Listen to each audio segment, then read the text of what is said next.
Jadi yang diperiksa itu tentunya yang memiliki resiko atau disinyalir ya mungkin kita identifikasi gitu ya memiliki possibility gitu ya bahwa mereka ini melaporkan belum pas, tidak sesuai, atau mungkin mereka mengalami kerugian di tahun itu. Si WP ini lapor dia ada bayar royalti di lampiran 33B, secara otomatis tuh dia akan menjadi wajib pajak yang lebih risky. Royalti itu emang salah satu kasus yang menurutku paling banyak muncul, baik di keberatan, banding maupun kasus-kasus internasional seperti EPE dan MAP sih.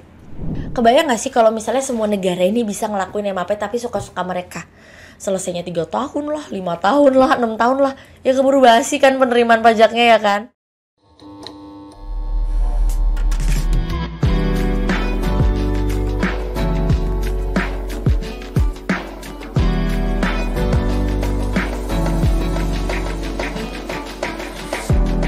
Welcome to Taxam Talks by Taxamco with your host, Rovalin John. Halo kawan Sam semua, kembali lagi di Taxam.co Talks. Perkenalkan, saya Zikra selaku moderator hari ini, dan juga ada narasumbernya yaitu Ibu Dinar. Halo kawan Sam, ketemu lagi.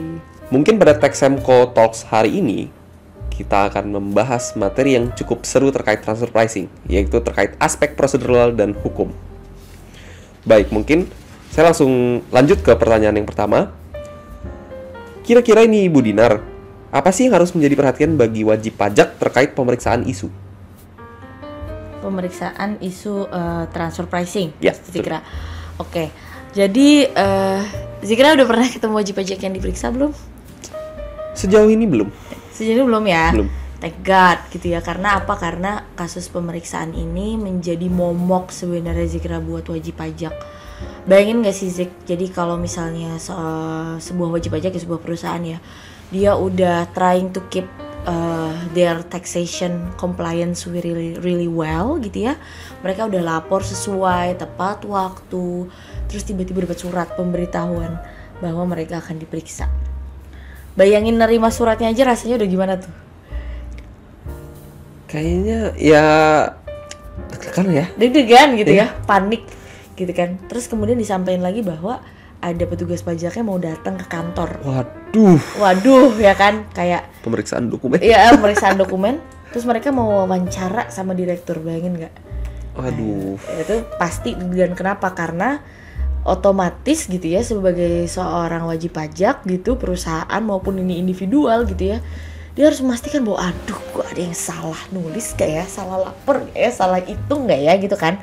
Jadi pada dasarnya memang proses pemeriksaan sendiri itu sebuah momok. Tapi pemeriksaan ini berdasarkan undang-undang KUP Zik, emang sebuah kewajiban yang harus dilaksanakan oleh wajib pajak kalau mereka diuji oleh Direktur Jenderal Pajak. Jadi Direktur Jenderal Pajak tuh punya kewenangan untuk melakukan pemeriksaan gitu kan, untuk ngecek sebenarnya wajib pajak itu udah melakukan hak dan kewajibannya dengan tepat atau belum sih.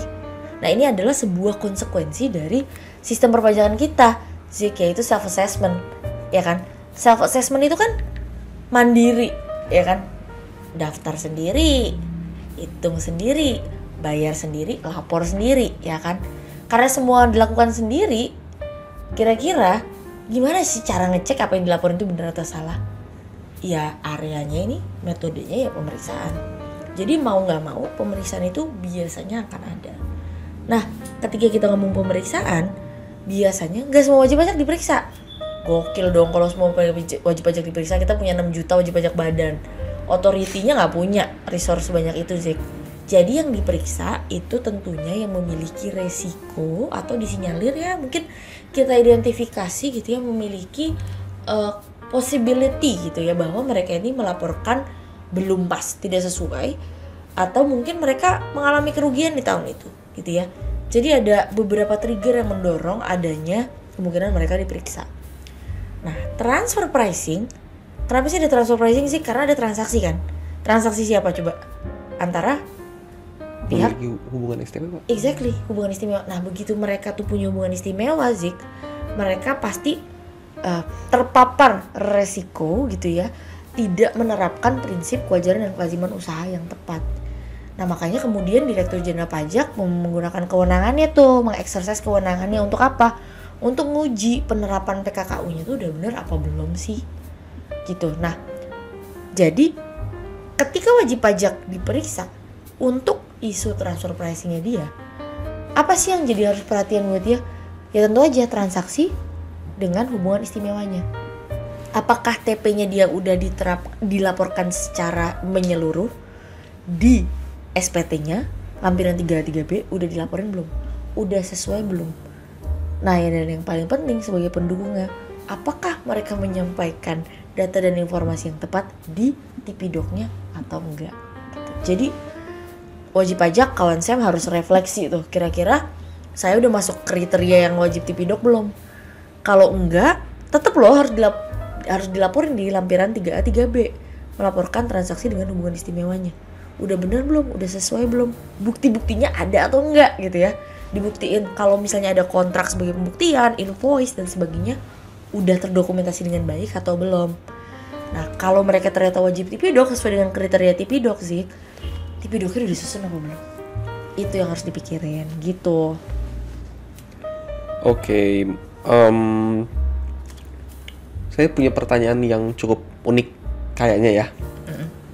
Bu Dinar sendiri pernah nggak nanganin kasus sengketa tapi yang unik? Kalau dari saya sendiri, saya pernah baca putusan, mungkin ini bukan putusan banding ini ya. Iya, putusan banding. Tapi sengketa itu sengketa pembuktian atas pembayaran royalti.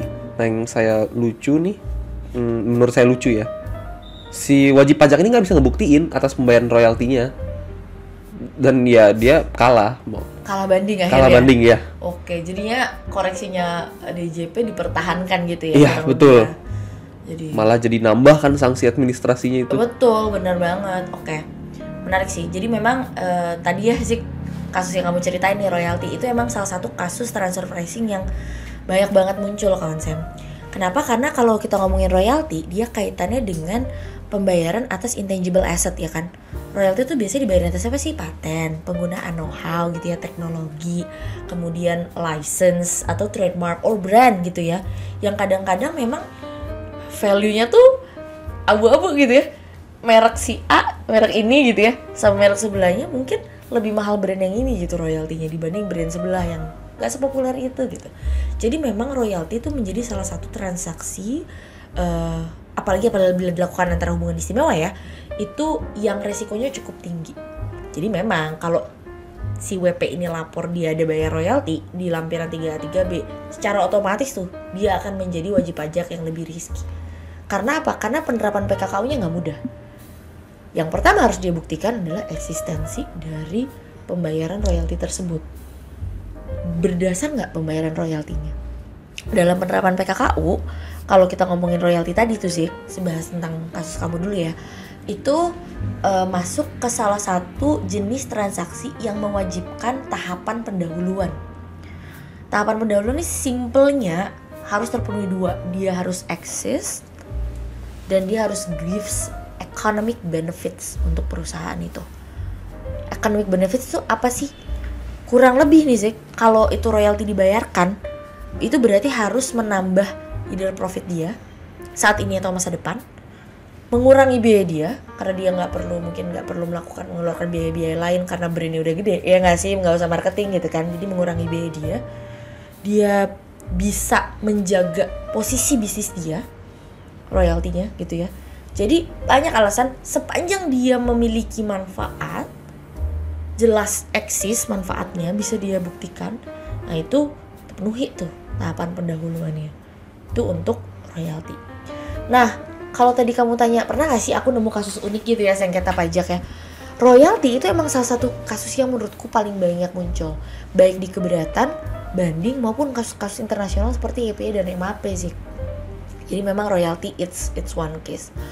Another case yang pernah aku rasa unik gitu ya, itu adalah bahwa sebuah wajib pajak gitu ya, dia itu transaksi yang dipengaruhi hubungan istimewanya, transaksi dengan hubungan istimewa dibanding transaksi independen lainnya kawan Sam, itu cuman 1%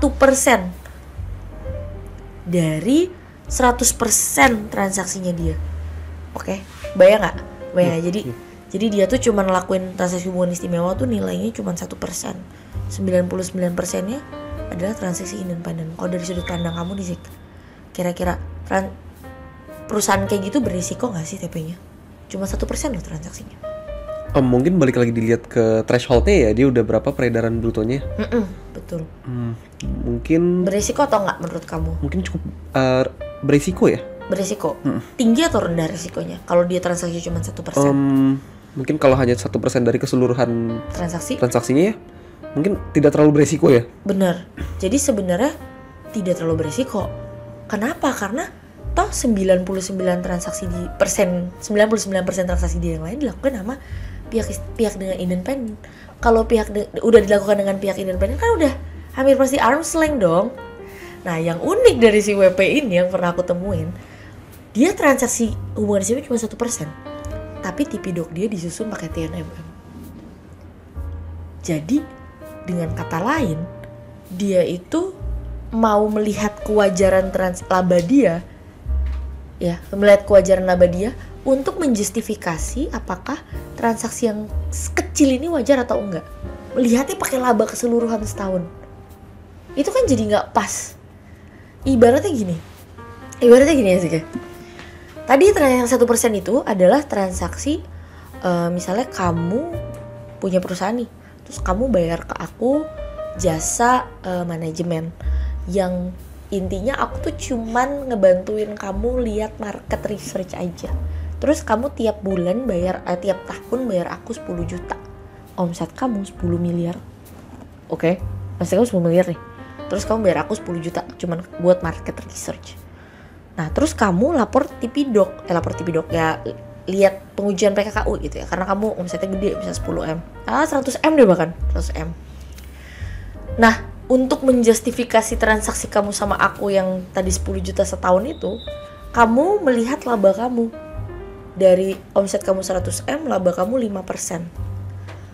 Di suatu tahun, tiba-tiba laba kamu turun 1%. Di bawah rata-rata perusahaan sejenis kamu yang labanya 3%. Nah, itu kan berarti kalau kamu menjustifikasi transaksi aku yang kecil ini pakai laba kamu yang 1%, kamu dipaksa loh harus naikin laba kamu dari 1% ke 3%. Cuman buat memastikan bahwa transaksi kamu yang kecil sama aku tuh wajar. Nyusahin kamu gak kira-kira? Iya. Exactly. Sama aku mau nanya nih. Aku gak tahu ini cukup confidential atau enggak ya. Alasan dia pakai TNMM apa? Simplicity. Bukannya itu nggak simplicity malah. Exactly. Nah, ini yang aku bilang makanya kasusnya jadi unik. Nah, dia itu kan cuman ngelakuin transaksi 1 biji nih, ya kan?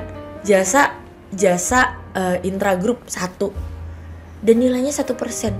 Tapi dia memilih untuk gue mau agregasi aja deh. Terus saya lihat net profit gue aja deh gitu kan. Dia cari pembanding, alasan dia simplicity adalah lebih gampang nyari pembandingnya di level net profit. Dia lihat perusahaan sebanding, net profitnya berapa rata-ratanya, aku ngikutin aja. Padahal transaksi dia sama pihak dengan hubungan istimewa tuh kecil banget. Harusnya bisa dinilai pakai segregation base, transaksi ini aja yang dinilai. Nggak usah pakai seluruh proses bisnis dilihat net profitnya berapa akhir tahun kemudian diterapkan. Itu menurut kami kurang pas dan nyusahin wajib pajaknya sendiri sebenarnya gitu kan. Mungkin kalau boleh cerita sedikit nih, Zik, transaksi yang lain yang menurutku unik itu adalah terkait dengan royalti tadi ya. Royalti itu kenapa sih sering banget muncul? Ada yang unik nih, jadi sebuah perusahaan Indonesia dia produksi sebuah consumer good yang sangat amat populer di Indonesia. Katakanlah sabun mandi, oke? Nah, sabun mandinya ini dia bayar royalti ke perusahaan induknya di US. Tapi ternyata brand sabun mandi ini brand terkenal nih. Kalau ke Indomaret pasti nemu deh. Ada lah ya, sabun mandi A, sabun mandi P, sabun mandi H, ya kan? Sabun mandi T, ya kan? Nah, ini salah satunya bermasalah royaltinya. Nah, sampo. Nah, si sampo ini perusahaan yang di Indonesia itu bayar royalti ke perusahaan di US selaku parent entity dari perusahaan di Indonesia. Jadi dia grup FMCG besar. Nah, ternyata brand samponya ini, Zik, didaftarin ke Haki Indonesia, ya kan? Itu dimiliki oleh grup entity grup usaha yang di Swiss. Bukan di US. Kebayang nggak? Jadi si brandnya ini didaftarinnya ownernya di Swiss, bukan di US. Apa yang dilakuin pemeriksa? Dikoreksi semua. Tahun itu dia bayar royalti berapa? 300 miliar. Kecil apa gede? Ya tergantung skala bisnisnya sih. Ini bisnis FMCG, jelas gede dong, 300 miliar. Mungkin bisa beli dawet berapa kalung, berapa gentong, banyak banget. Mungkin seumur hidup cukup ya. Cukup ya. 300 miliar tuh kayaknya cukup untuk kita financial freedom, ya nggak sih? Iya cukup. 300 M. Dikoreksi 300 M dalam satu tahun pajak, dikoreksi 3 tahun pajak berturut-turut. Dibilangin apa? Non-existence. Kenapa? Karena dibayarkan ke US, padahal secara brand di Haki Indonesia, di Ditjen Haki itu didaftarinnya ke Swiss. Wajib pajaknya kesel nggak digituin? Saya yakin dia sangat kesal. Sangat kesel. 300 M dikali 3 tahun, hampir 1 T loh. Dikoreksi biayanya. 1 T itu biayanya berarti pajak terutangnya paling enggak 220 triliun, 22% kan? Paling enggak 220 miliar minimal. Jadi dampaknya ke penerimaan negara gede banget. Apa yang dilakukan oleh wajib pajak? Upaya hukum domestik. Doi keberatan, doi banding. Dan kalah semua. Bandingnya belum diselesaikan. Belum selesai? Belum selesai. Tapi yang dilakukan wajib pajak itu, dia melakukan upaya hukum internasional juga, MAP. Dia MAP karena ngerasa double tax. Kenapa? Karena di sana udah diterima sebagai pendapatan di US. Udah kena pajak juga di US. Double tax kan? Di sini nggak boleh dibebankan, jadi kena pajak. Di US udah dianggap sebagai profit, kena pajak. Double tax. Saya mau nanya nih, menurut Bu Dinar selaku otoritas pajak, kira-kira bandingnya ada gunanya atau malah nambah sanksi doang? Bandingnya jelas, kalau di keberatan mereka kalah. Oke. Akhirnya mereka banding. Ya, tapi menurut saya upaya hukum domestik tuh nggak pernah ada gunanya. Oh oke. Menurutku itu sebuah upaya yang memang harus dilakukan wajib pajak, apalagi kalau mereka yakin bahwa royalti yang mereka bayar ini benar gitu. Sekarang bayangin ya, kan kita tadi ngomongin PKKU itu adalah arm's length, itu adalah melihat kondisi, bagaimana kondisi kalau transaksi itu dilakukan oleh pihak independen, right sih? Ya. Bayangkan ketika aku jual brand sampoku melalui kamu, aku nggak kenal kamu, tapi kamu jualan sampoku dengan enak, kamu bisa pakai brand aku. Kira-kira kalau kita nggak kenal, aku bakal rela nggak kamu jualan brand aku tanpa aku dapat apa-apa? Enggak sih. Exactly. Nggak ada bisnis yang rela brandnya dipakai for nothing if they get paid none. Nggak ada bisnis yang rela. Jadi secara ideal ya, unreasonable sebenarnya otoritas pajak mengkoreksi secara total si royalti tadi. Karena apa? Karena nggak ada yang mau nggak ada perusahaan yang mau brandnya dipakai secara cuma-cuma. Harusnya tetap ada brand royalti yang harus bisa dibebankan. Now, salah memang pembebanannya. Kenapa didaftarinnya ke Swiss, tapi dibayarinnya ke US? Berarti ada yang salah nih dengan pembayarannya. Tapi untuk royaltinya sendiri nggak salah. Karena idealnya dalam kelaziman dalam berusaha, ketika kamu jualan brand aku yang udah terkenal, kamu harus bayar ke aku. That's what common business do. Nah, sayangnya oleh otoritas pajak ini dikoreksi semua sampai hampir 1 triliun. Nah, hasil MAP-nya seperti apa? Dikabulkan permohonan wajib pajak. Dikabulkan? Yes. Jadi, pada akhirnya wajib pajak boleh membebankan 300 miliar per tahun itu. Jadi mereka dapat pengembalian gitu. Kemudian nantinya mereka akan kalau bandingnya ketemu ya, nanti bandingnya putus nih, ya kan? Hasil bandingnya itu akan memperhatikan hasil MAP-nya. Oh, oke. Gitu. Cukup menarik kan? Ya, sangat menarik lebih tepatnya. Exactly. Saya di sini juga agak cukup research terkait Ibu Dinar. Saya juga dengar kalau Ibu Dinar itu mengikuti forum bersama negara lain mengenai MAP serta APA. Nah, apa saja yang menjadi pembahasan baru bagi dunia perpajakan ini? Oke, beberapa hal nih ya, poin pentingnya MAP dan APA. Jadi mungkin kawan Sam juga udah tahu kalau MAP itu Mutual Agreement Procedure. Ini adalah upaya untuk menyelesaikan sengketa perpajakan internasional. Jadi ketika kita ngomongin MAP itu udah pasti dua negara, karena itu merupakan tindak lanjut dari tax treaty. Kalau ada double taxation tadi, nyelesainnya gimana? Dua wajib pajak dua negara duduk bareng nyelesain kita mau settle berapa nih? Siapa sih yang sebenarnya berhak mewajakin ini? Saya atau kamu? Negara A atau negara B? Indonesia atau US? Indonesia atau Swiss tadi itu. Nah, MAP itu duduk bareng. Kalau APA itu adalah Advance Pricing Agreement. Dua negara duduk bareng untuk nentuin kira-kira untuk transaksi hubungan istimewa ini antar negaraku dan negaramu, entitas grup usaha di negaraku dan negaramu, kira-kira berapa sih transfer pricing yang wajar dan lazim? Itu APA. Jadi MAP penyelesaian sengketa, APA pencegahan sengketa, ditetapin di depan supaya kita nggak usah ada sengketa di kedepannya, gitu kan? Nah, secara internasional Zik dan kawan Sam perlu dipahami bahwa MAP APA ini diawasi secara internasional. Jadi ada yang namanya Forum of Tax Administration. Itu merupakan bagian dari OECD. Tahu dong OECD dong? Ya, tahu. Tahu dong. Kawan Sam juga tahu dong OECD ya.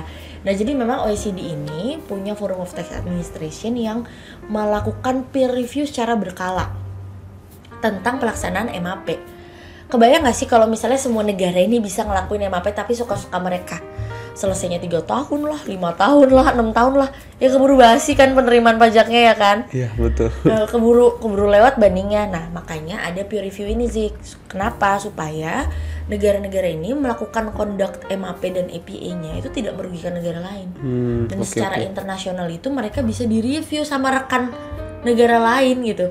Jadi misalnya Indonesia nih Zik, kira-kira ya Zik, di bayangan kamu nih, negara apa yang rekan bisnis kita paling utama menurut kamu? Cina ya? Cina, benar.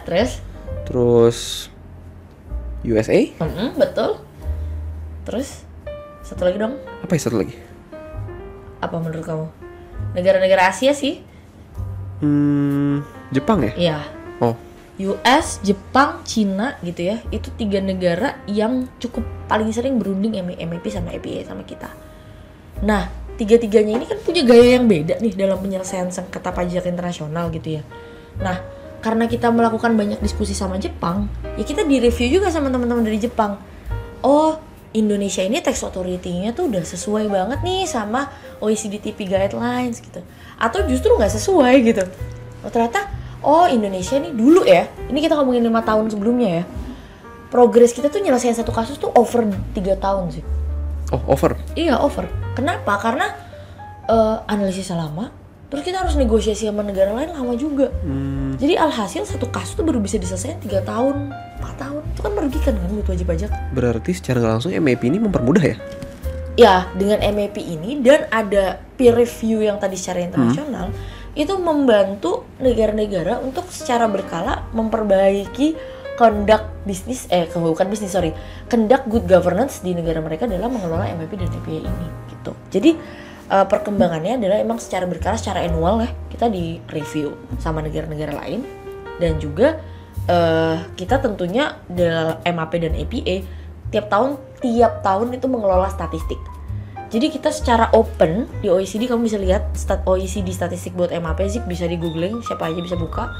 Berapa sih kasus open untuk bilateral APA dan MAP? Antara Indonesia dan US ada berapa, antara Indonesia dan Jepang ada berapa, antara Indonesia dengan Perancis ada berapa gitu. Supaya apa? Supaya terkontrol dan terlihat secara publik gitu ya, performa dari negara-negara ini dalam menyelesaikan sengketa. Yang pada akhirnya ujungnya buat apa? Supaya wajib pajak di negara-negara ini itu bisa merasakan tax certainty gitu. Jadi mereka bisa punya kepastian hukum untuk mereka menjalankan transaksi-transaksi bisnis mereka. Gitu sih. Baik, Ibu Dinar, terima kasih atas jawabannya, dan pertanyaan saya juga sudah terjawab semua lah Ibu ya. Syukurlah. Baik. Mungkin terima kasih kepada Bu Dinar sudah hadir di episode kali ini. Semoga kita bisa sharing-sharing lagi ya Ibu. Amin.